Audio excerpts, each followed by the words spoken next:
Tonight, we're going to talk about growth mindset, and we're going to talk about growth mindset in particular relation to parenting our gifted children, okay? So how many of you have heard of this concept of growth mindset?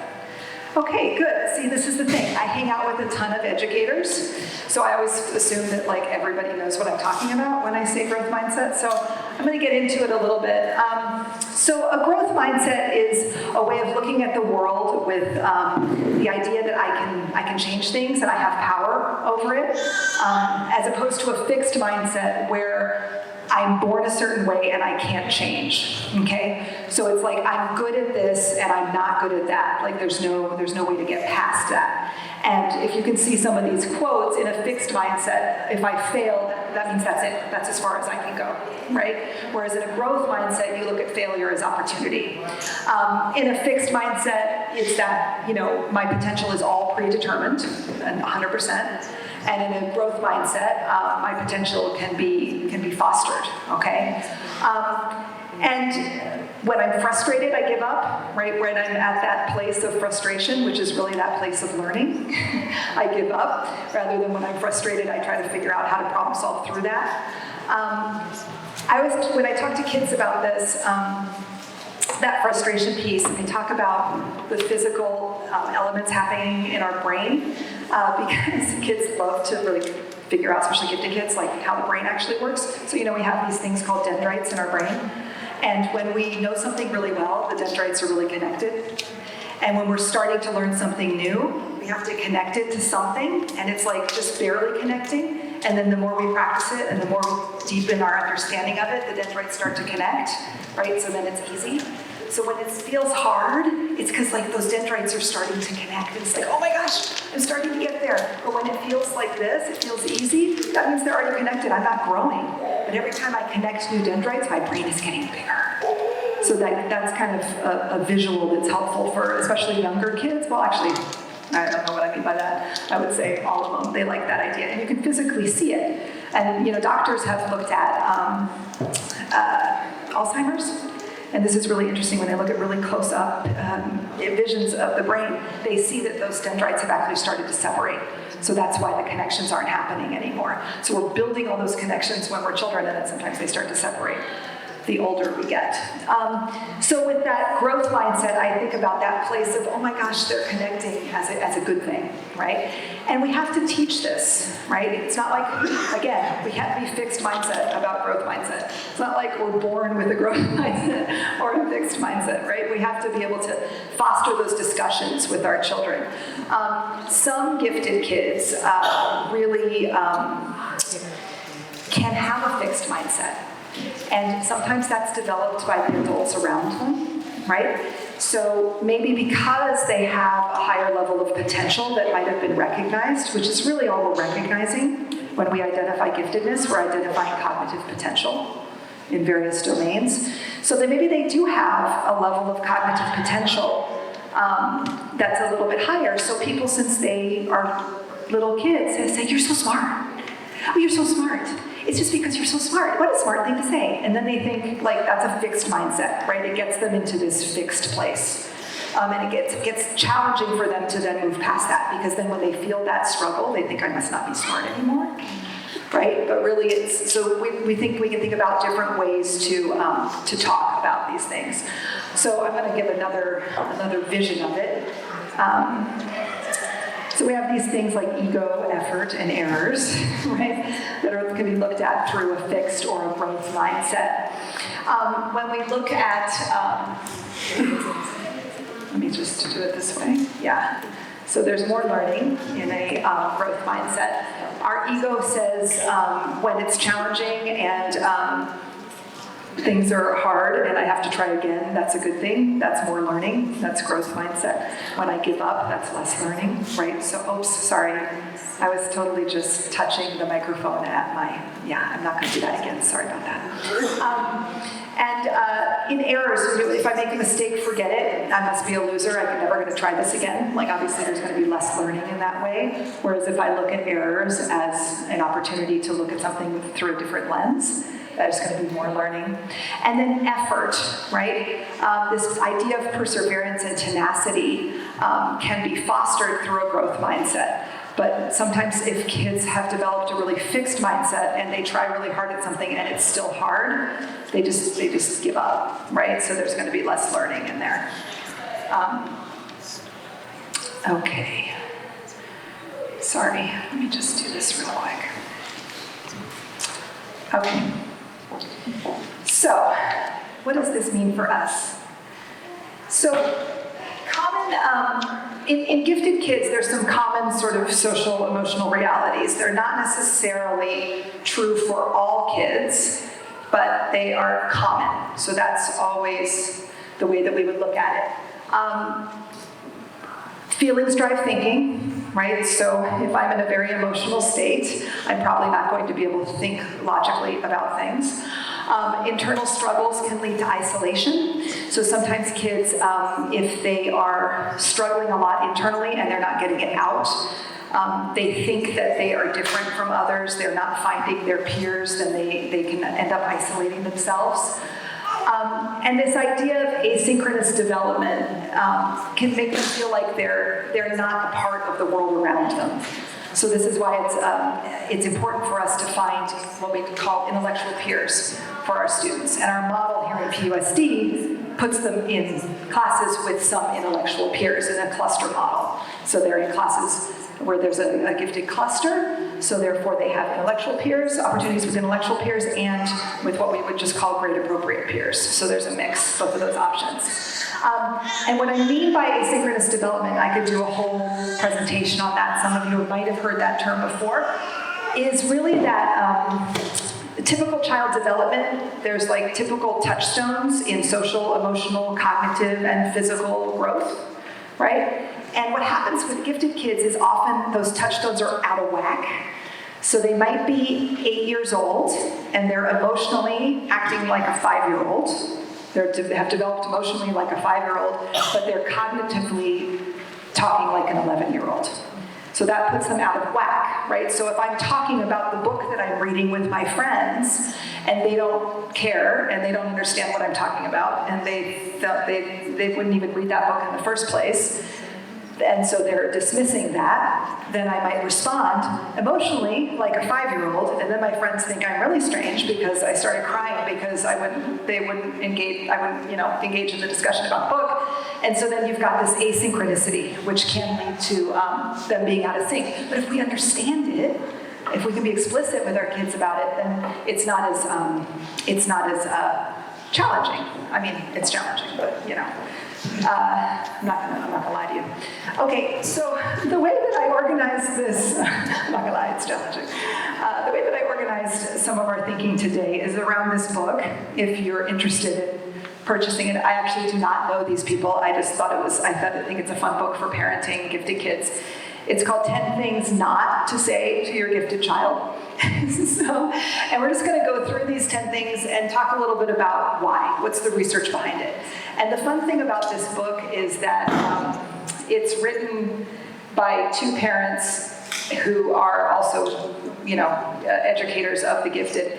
And their adult children have written little vignettes in it about different things that happened when they were kids. So they remember their parents responding, not necessarily well all the time. So it's kind of fun in that way. So that's the way I'm going to talk about some of the things that we're doing.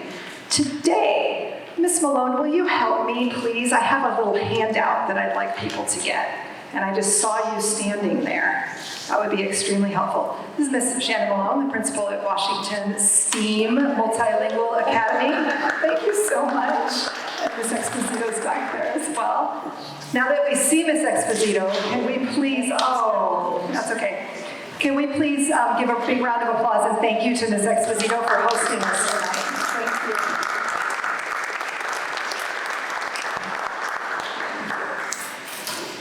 Okay, so she's just going to pass that out. So this sheet has strategies for each of the 10 things in here. So it has some like parenting strategies that go along with with each one. They're actually taken directly from the book, and so I found it pretty useful. So we're going to go through. So as we start this, I mean, the principles here that are overarching is that we need to provide a love and a secure environment. We need to have respect for their uniqueness. They might be unique in ways that are different from the ways in which we are unique. This is something that's hard for parents of the gifted who are also gifted, right? Because sometimes we might see a situation that our child is in and think about a time that we were in that situation and how we responded, but they're unique from us. They're actually not going to necessarily have the same exact social or emotional response to a situation. So it can look a little bit different. And then also the overarching principle of identification and nurturing of their talents. So that's tough because we have to find what those talents are or where those gifts lie, and then allow for that nurturing. And sometimes allow for dabbling. You know, it's okay if maybe I tried something out and it turns out I don't like that. You know, gifted kids need opportunities to dabble with things, and sometimes they just decide I don't like that, and we have to move on to something else. But then allowing opportunities for the nurturing of those talents along the way. So let's look at the first one. And there's a little quote with each one. You're so smart, we love you. So putting together in the same sentence their cognitive potential and your love for them, okay? And you might hear other people say this. It can go in the other thing too. It can go, oh my gosh, you're so smart and you're so handsome. That can go together too. Or what a pretty girl. Oh, what a smart thing to say. So it goes together. So then sometimes it's like, well then if I'm not feeling smart, did my parents not love me anymore? So it's just thinking a little bit about that, how we make these connections and how children might perceive those connections. I like how it's funny as we go through these because people always are like, So, discussing, there's also sometimes, I'm not going to say issues, but there can be tendencies towards perfectionism in some gifted kids, not in all. This is a characteristic that's in some. So the perfectionistic trait never feels like they're smart. So using that word at all can be very difficult for those kids. I mean, it's really a fixed mindset word, if you think about it. I try not to use that word in as many ways as I can. So I try to say, kids have a lot of potential, kids have a lot of interesting things to say, kids have great creativity or have really critical ways of looking at the world, but not necessarily using that language because it is fixed mindset language. So just thinking about those perfectionistic kids, especially as we get into middle school, if we're putting anything related to their physical selves or their emotional selves along with their intellectual selves, it can sometimes make them have a really hard time in just how they process the world emotionally. So let's go to another one. We're going to do a few of these, and then I'm going to give you guys an opportunity to talk to each other a little bit, just to talk about when you've come across some of these things. Okay, so this is something that many adults are guilty of, and I'm going to say adults in terms of all of us, teachers, administrators, parents, grandmas, people that we meet on the street. But you're so smart, I don't understand why this is so hard. Okay, they probably wouldn't say gifted, they'd probably say smart. So, of course things are hard, and of course things should be hard, because with the growth mindset, when things are hard, that's when we're learning, right? It should not always be easy. But what happens is sometimes, especially in early elementary, things can come very quickly. So we have to go through it with depth and with complexity, so that we can give things more meat, right? Because if everything is easy, we're not actually doing a great job, okay? And I don't mean that just in the classroom, because kids are also terrible reporters. So if your kids come home and say everything is easy, that's not necessarily true. They're not always giving you a full picture of the classroom. If they were, I would think that my child learned nothing, because he says, school stuff. Every time I say what happened in school, school stuff. And then I find out like all these incredible things, and I'm like, so what about that thing? He's like, oh yeah, and then he'll tell me. So you have to figure out how to ask the questions.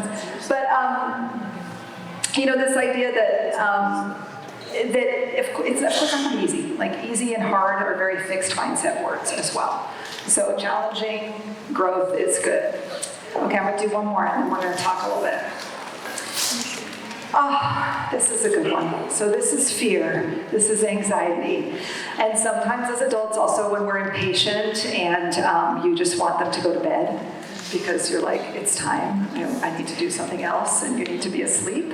And they're having anxiety and they're having fears. This is, again, can be a very normal trait in gifted children. Their minds are very active, and their minds are trying to slow down at the end of the night, and so a lot of it can come out in the evening.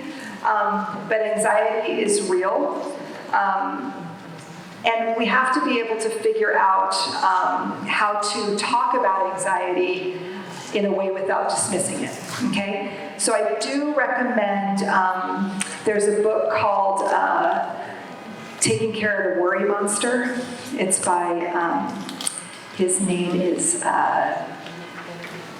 Dan Siegel, the author, and he has all these different things that you can do that are around the worry monster. So the worry monster could be anxiety-driven. It could be, there's all different types of worry monsters, and basically, like you make a physical drawing of the worry monster, and then you make him really goofy. And he's done this with tons and tons and tons of kids. He's a child psychologist, and it just kind of brings it down. So scenarios that they're imagining that are really scary, we can kind of bring them down and take them someplace else. Obviously, mindfulness, meditation, those kinds of things are real, and they work with kids in terms of calming down their brains. Now, we also have to figure out when it's debilitating and when we need to bring in professional help. I think that when kids are having a lot of anxiety when they're little, that professional help, especially with psychologists who specialize in the gifted, is really important and really meaningful, because again, they really need to figure out the way their brain works. And the more they can figure out the way their brain works, the more they can manage their brain and take themselves down the path that they want to go on. And the psychologist can help with that. So I would encourage that if you're feeling that there's debilitating anxiety. So it's just not dismissing it, but talking a little bit more about it. So it's mastery of fear, not absence of fear, right? Okay, I understand that's there. Now what are we going to do about it? Okay, so let's just debrief for a little bit with the people around you. Just have you thought of any of these kind of scenarios come up, or have you heard any of these statements? Just what are you thinking at this point in time, just so that we can have a breather and it's not just all me talking. So let's talk for a little bit and we'll walk around. I'll walk around.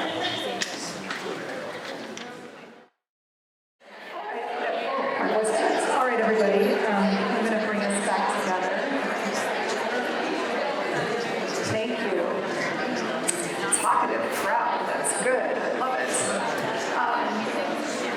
I heard a couple things that were interesting, and that these are things that come up. So this is what's interesting when you're in a group with parents who all have gifted kids, is that you realize that a lot of the things that your kids are going through are actually very normal in this population of kids, right? So you might not see them. You might be like, oh, why does he do this thing? I don't see all these other kids doing that. But if this is 10 to 15% of the population, you're going to see some of these things, and it's well researched. But I heard two things that are of interest because I've brought this up before. One is, that idea with growth mindset of saying, instead of saying you did a good job on this, you worked really hard on this. When we get into middle school and high school, there are many, high achieving and gifted kids who can really do really well and not work very hard at all. right? So, and we don't really want that because we want them to be learning. So, and I'm sure many of you maybe were like that as well. So we want to think about what impact it has when we say you did a great job on this and they didn't try hard, right? But if you are talking about it in a way you say, wow, you must have worked really hard on this. I mean, the teacher, you got an A, so you must have worked really hard. And they're like, actually it was super easy. Then that opens up for the conversation about, okay, well, what was it? Was it the assignment? Was it the resources that you were using? Was it the type of product that you had to create? Like, what about this was not jiving with your needs, right? And you can have those conversations with the child so that they can advocate. Because often, the child says to the teacher, you know what? I would really like to do X instead of Y. If they know how to do that and to advocate in a appropriate way, the teacher will say, wow, that's a great idea. If you're interested in that topic, that's an offshoot of this topic, and you want to go down that road, great. They don't want to read 20 of the same paper, right? They like that, so it's helping them to learn how to advocate on that. The other thing I heard, which I've heard before, is, wow, these are all the things that my parents said. Yeah, so that happens as well. So let's go on to another one. Okay, so just do it because I said so. Just do it, just because. I don't want to explain why, okay? So this is really, really hard for our gifted kids because they have a really strong sense of justice and ethics. So they want to understand why things work in the way they work in the world, in school, and in our house. And why things have to happen in a certain way. Now, this statement, of course, is going to come out sometimes because I'm not going to spend 10 minutes talking about why you need to put your shoes on every day, or tie your shoes correctly every day, right? Like, because you have to tie your shoes correctly. That's just why. But another time, we might go through, what are the many and varied reasons that you need to tie your shoes correctly, right?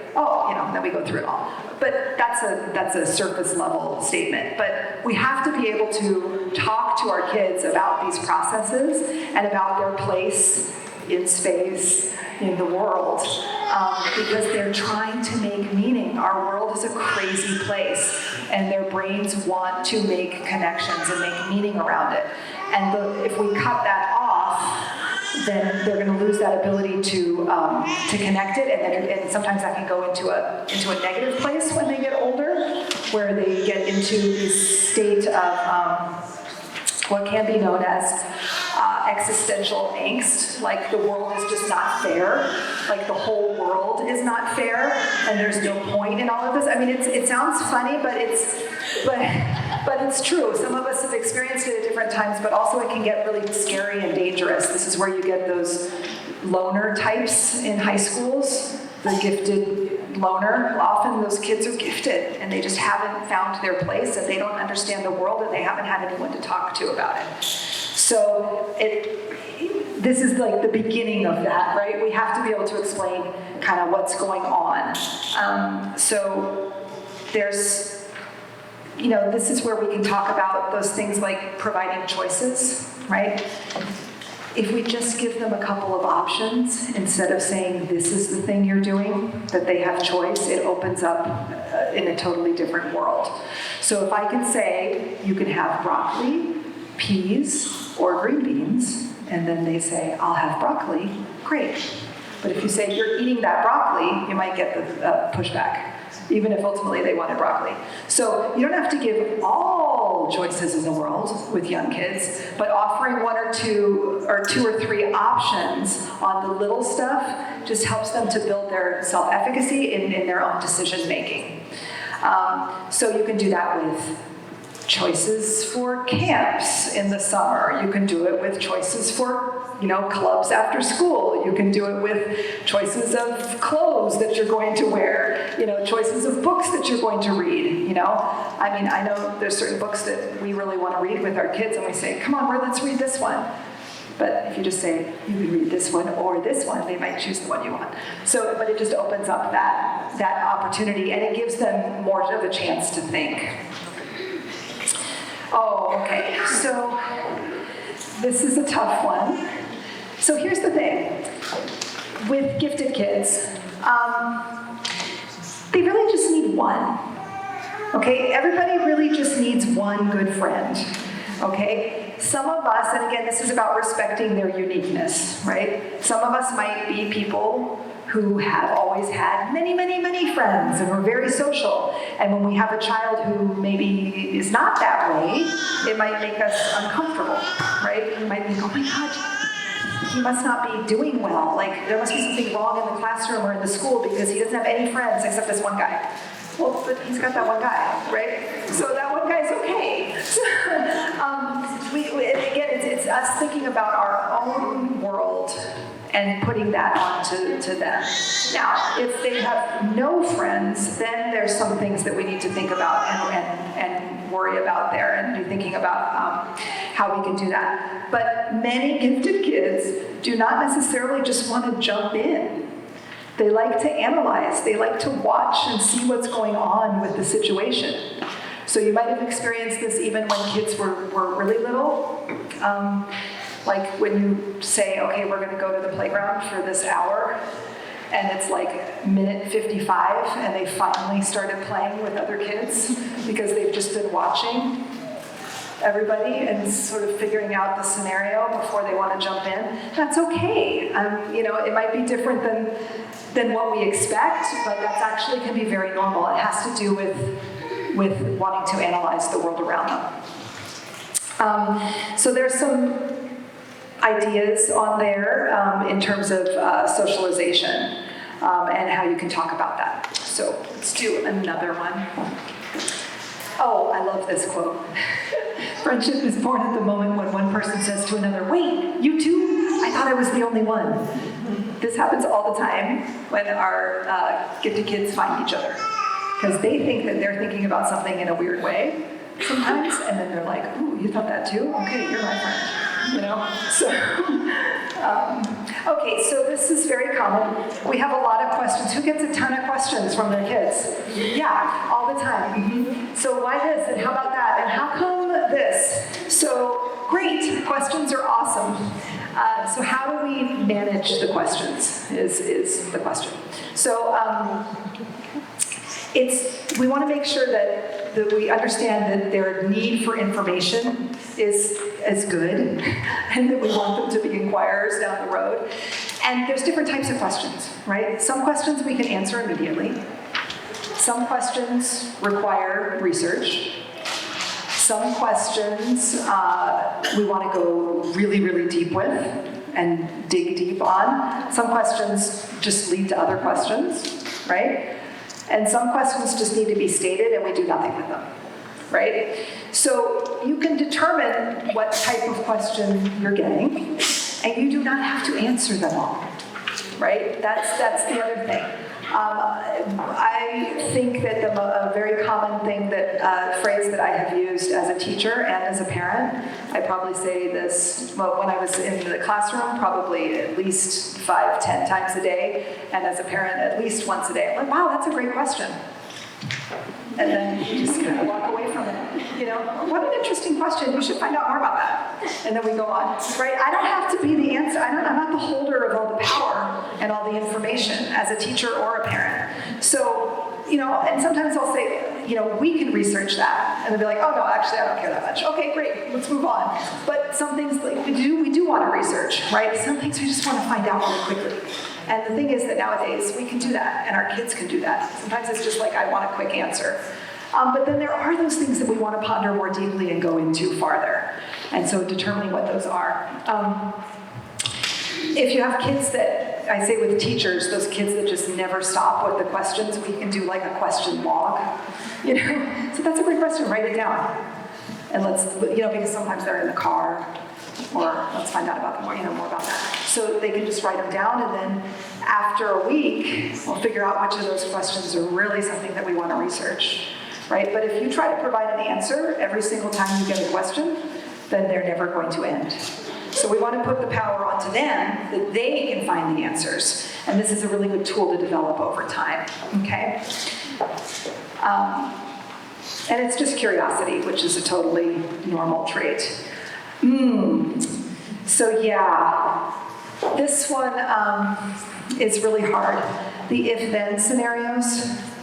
Yeah, how many people have been really, really successful with if-then scenarios and then following through on it and actually canceling the dance lessons that you already paid for? Mm-hmm. Yeah, so maybe thinking about, and this is really written in thinking about success in school is maybe different than the things that I'm interested in and the things that I'm really good at. So if I'm a really strong, I'm just going to say dancer because that's this example. If I really love dance and I'm really into dance and I'm a really good dancer, I don't want to take that away from my child. So what are the other ways that we can think about effort, about growth mindset in terms of the part where the grades are in trouble without putting it in conflict with an area of talent, okay, with an area of something that they're really interested in and really want to go for. So there's a balance there. So I know you all laughed at that because this is something that has happened often. Sometimes we want to make sure that kids actually follow through. This is also about the things that they're involved with that they might want to give up on. So it could be like, well, if you don't finish these dance classes, then I'm going to do something else because I already paid for them, so you have to do it. So just determine their level of anxiety around this, their level of hate. Because again, maybe they wanted to dabble with the dance classes, and it's just like, ugh, I really don't like it. And you're not going to maybe want to do that every single time, but determining when you're going to go all the way through with it and when you're not. So let's talk for a minute about those three, because I saw lots of nods. So I'm going to give you a couple minutes again to sort of process that information. So go ahead.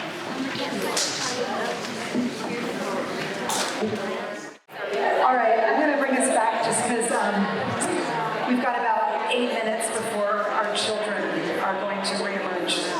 They're going to come back from their classes. I heard a really good point, and I do want to make sure that I'm clear about this, is that in all things we do with our kids, we have to provide balance, right? So there are times when I make the choice. There are times when you have options on the choice. And there's times when we can negotiate the choice, right? And as long as you're fair and you follow through on those 3 times, then it works. If you're not fair about it, then they're going to call you on it and they're going to try to negotiate every single time. But as long as you have that balance. So when I was in the classroom, I had a times when clock, because I taught a lot of gifted kids. And so I would have times when we work alone, times when we work with a partner, times when we work with a small group, and times when it's a whole group. And there were kind of like criteria for each of those times. And I said, I promise, my side of the equation is that that's going to be balanced. Because some of you like to work alone, some of you like to work in small groups, some of you like it when it's the whole group, and some of you like it when it's a partner. So my job is to make sure that we have a balance. And so I would literally turn the clock in the classroom when we were doing different things, and they would call me on it. They'd be like, Ms. Anderson, we've been working with partners all morning, so we have to change, it's not fair. And I'm like, oh, you're right, okay, let's switch it. So we would switch. So as long as you're fair in those multiple things, you still are the parent, right? So you don't have to, you can have those various times. You just have to keep it super clear. Because they will call you if you are not fair. Okay, this is about their uniqueness, right? Often, again, we put our characteristics or our dreams or our vision of who our kids are onto them. Wow, you like to look at the sky and through telescopes. Don't you want to be an astronaut? Well, here's what you have to do. So first, you have to take all AP courses in high school, and then you have to get into Caltech so you can get your degree, and then you're going to go to grad school. You're like, okay, so we kind of put this trajectory on them. And this can get really common in high school. We were talking about high school over here, and kids who have multi-potentiality. They have a lot of things that they're good at. A lot of our kids have a lot of things that they have a lot of potential in and they do a really good job with. And they don't necessarily know what their path is going to be, and they shouldn't have to. So but us, the power that we have as the main adults in their lives, if we start to put that on them, then they're going to feel like they failed us when that's not where they go, right? I can't tell you how many people that I have met through my job at USC, all these student teachers that said, well, I always thought I was supposed to be a blank, right? Or my parents always wanted me to be a blank, but really I really wanted to be a teacher. So it took me 10 years, and now I'm here to become a teacher, right? Or I tried this, and I tried that, and I tried this. So just thinking about this idea of how do we determine success? It's liking yourself, liking what you do, and liking how you do it. Oh, well, so if it's too hard, then just quit. So this is obviously a fixed mindset statement. And I'm not going to dwell on that one because I've been talking about that. And there are some strategies on your sheet for when we feel that intellectual struggle, okay, and how we can kind of move ourselves through that intellectual struggle and the types of questions that we can ask our kids in order to help get to the root of what that struggle is based on. Okay, and this is this idea of creativity, but can't you just do it? Okay, so you have this project you're supposed to do for school, so here's how you do it. So I'm gonna buy all these letters that I cut out, and we're gonna cut them out, and then here's some glitter, and here's how you're gonna do this, and then you have to line it up, and the parents are doing all of it, right? Because we're determining how it should look and what their creativity is. But you can read that quote there, you know, creativity is intelligence, having fun. Big C creativity is the kind that you're kind of born with, right? So we have a lot of kids who we might identify their giftedness as creative giftedness, where they have a lot of fluency of ideas and flexibility of ideas, and ways to go, whoa, that kid's super creative. That's big C creativity. Little c creativity is creative thinking that we can all learn and engage in, okay? So doing things like substituting one element in another for another in engineering design, that's creative. Doing something like eliminating out of a design that already exists is creative thinking, or adding to. Some of you might have heard of the what are known as the scamper skills. Those are creative thinking skills. That's something you can look up, and that's little c creativity that we can help our kids to move through the process of creativity. But we don't want to confine them just because something doesn't look the way we want it to look. So, with that. So how do we go ahead and help this growth mindset to happen with our kids? Well, we want to give appropriate praise. This is the hardest one, right? So how do we praise when we think that something's really good, okay? Saying things like, you must have worked really hard on that. Or saying things like, well, this is a really interesting part. What made you think about that? Okay, as opposed to this whole thing is good, or this whole thing is not good, right? That's very closed. Reinforcing that risk-taking, okay? Well, you know what? If you have such a hard time at this project, maybe you can talk to your teacher about it. I'm not going to talk to her. You talk to her, right?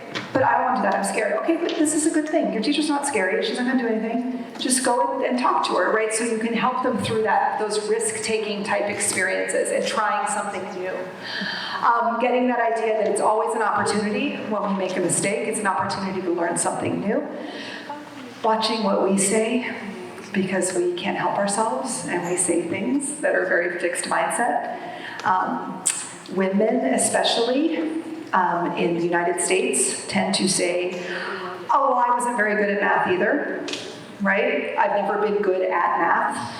So many people graduated from high school, and so that means that they were probably good at elementary math, right? They completed elementary math if they graduated from high school. So those kinds of statements make our girls think that girls aren't good at math. And this has been a perpetuation in the United States over time. This is why we have, and I'm looking at Tracy, why we have less female engineers and and mathematicians in our country, because of people saying, well, I was never good at it either.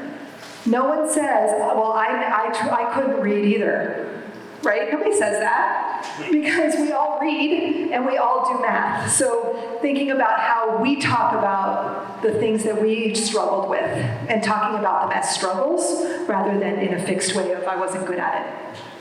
Teaching that mindset, teaching this idea of growing from mistakes, and then having a growth mindset ourselves, right?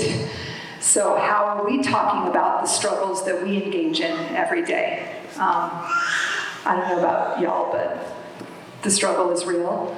And we all engage in many struggles, and our kids don't have to hear about all of them, but I think it's really important for them to hear about some of them and how we worked through it, especially when they're interpersonal struggles, right? When they're struggles that we had with another person, or in a social situation, or with something that we're trying to really think deeply about and accomplish cognitively in our work, to help them to know that it's not, it's not all easy. So a lot of these are in the paper, but just that idea of establishing our home as accepting and empathetic and supportive, allowing some freedom to explore interests and strengths, regardless of gender stereotypes and outcomes. This is something that's really, really important for gifted boys and girls. Often the options that are presented are kind of genderized. So how can we maybe think about options that maybe if you are a boy and you have a boy, that you thought, okay, boys do these things, because those were the things that I did as a child, but maybe we can start to expand that a little bit. And then encouraging that creativity in their product and problem solving. Nurturing positive relationships with the teachers, okay? So how do we talk to our teachers about our children's struggles in a way that helps them to be our partner as opposed to our adversary, right? So our teachers want the best for our children, okay? And sometimes we can engage in conversations with teachers, but it makes them feel like a parent thinks that they don't have that in mind. So that's where it makes for an adversarial relationship.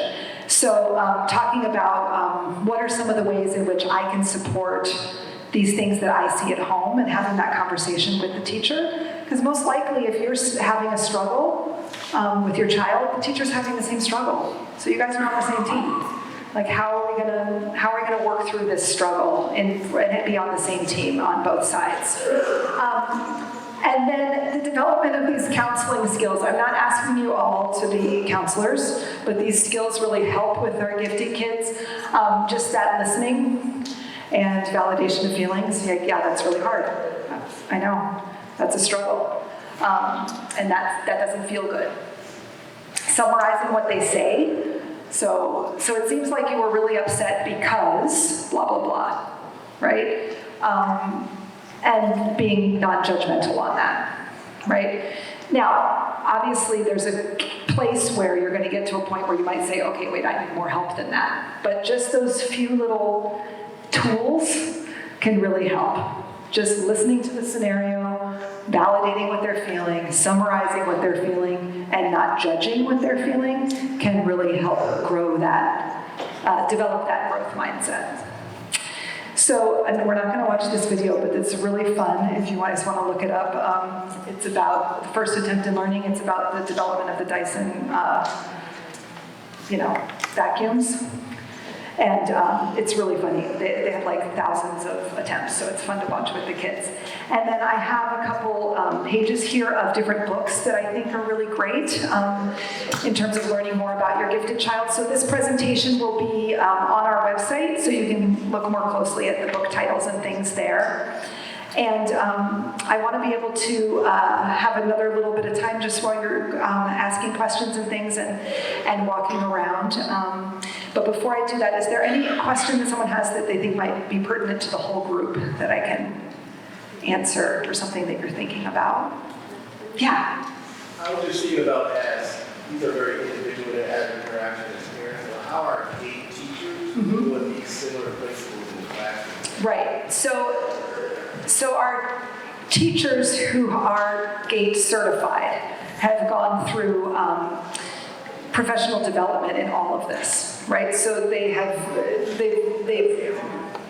yeah, so they're trying to do these kinds of things with those kids especially. It's a lot of one-on-one conversations. So this is why it's really hard to see the differentiation when you're not in the classroom, because often it's a small conversation that might happen that's on the side or during conferring in readers workshop or conferring in writers workshop. There's so many different places where these conversations happen, and our teachers that go through this training, have more tools to be able to have those conversations, and they understand what they're seeing. That's the biggest thing. This is a gifted characteristic that I'm seeing, so I can deal with it this way as opposed to some other sort of behavior. Yeah, thank you. Okay, well, our kiddos are coming back any minute here, so they might actually be waiting outside. They might have thought that they shouldn't come in. So I want to thank you so much for your time. Feel free to mingle for a little bit and talk to each other. And you know how to find me. Feel free to go to our website, and thank you so much for your time.